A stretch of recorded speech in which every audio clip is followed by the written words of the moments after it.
మహాశివరాత్రికి రాష్ట్ర వ్యాప్తంగా శివాలయాలు ముస్తాబయ్యాయి. భక్తులకు ఇబ్బందులు కలగకుండా అధికారులు ఏర్పాట్లు చేశారు. జాగరణకు వీలుగా సాంస్కృతిక కార్యక్రమాలు ఏర్పాటు చేస్తున్నారు. వేములవాడ శ్రీ రాజరాజేశ్వర స్వామి క్షేత్రంలో 27 వరకు మహాశివరాత్రి జాతర జరగనుంది. ఈ మహాజాతర కోసం ఆలయాన్ని విద్యుత్ దీపాలతో అలంకరించారు. సుమారు 5 లక్షల మంది భక్తులు వస్తారని అధికారులు అంచనా వేస్తున్నారు.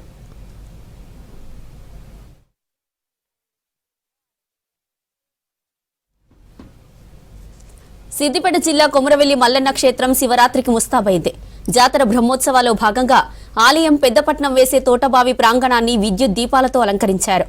ఆలయ గర్భగుడిలో మహాన్యాసపూర్వక రుద్రాభిషేకం చేసేందుకు తోటబావి దగ్గర 41 వరుసలతో పెద్దపట్నం నిర్వహించేందుకు ఏర్పాట్లు చేశారు. ఎలాంటి అవాంఛనీయ ఘటనలు జరగకుండా పటిష్ట బందోబస్తు ఏర్పాటు చేశారు. సహజ ప్రకృతి అందాలతో అలరారే ఏడుపాయలకు శివరాత్రి శోభ వచ్చింది. రాతి గుహలో కొలువైన వనదుర్గ భవానీ మాత క్షేత్రంలో ఇవాల్టి నుంచి 3 రోజులు జాతర జరగనుంది. ఈసారి జాతర నిర్వహణ కోసం ప్రభుత్వం స్పెషల్ డెవలప్మెంట్ ఫండ్ నుంచి 2 కోట్లు మంజూరు చేసింది. రాష్ట్ర సర్కార్ తరపున మంత్రి దామోదర రాజనరసింహ అమ్మవారికి పట్టు వస్త్రాలు సమర్పించనున్నారు. వివిధ ప్రాంతాల నుంచి ఏడుపాయలకు 400 ప్రత్యేక బస్సులు నడుపుతున్నారు. 1000 మంది పోలీసులతో బందోబస్తు ఏర్పాటు చేశారు అధికారులు. జయశంకర భూపాలపల్లి జిల్లా మహదేవ్పూర్ మండలంలోని శ్రీ కాళీశ్వర ముక్తీశ్వర స్వామి ఆలయం మహాశివరాత్రికి ముస్తాబైంది. ఒకే పానవట్టంపై 2 లింగాలు ఉండడం ఇక్కడి ప్రత్యేకత.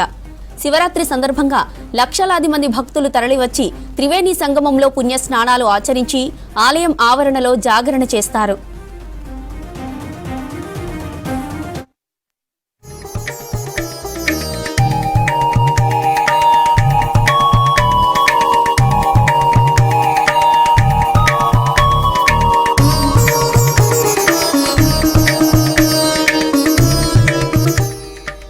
ములుగు జిల్లా వెంకటాపూర్ మండలం పాలంపేటలో ప్రపంచ ప్రసిద్ధిగాంచిన రామప్ప దేవాలయంలో మహాశివరాత్రి ఉత్సవాలు 2 రోజుల పాటు జరగనున్నాయి. వివిధ ప్రాంతాల నుంచి భక్తులు తరలివస్తారు. శివనామస్మరణ చేస్తూ అగ్నిగుండం నుంచి పరిగెత్తుతారు. శివరాత్రి సందర్భంగా ఆలయ కమిటీ ఆధ్వర్యంలో ఏర్పాట్లు చేశారు.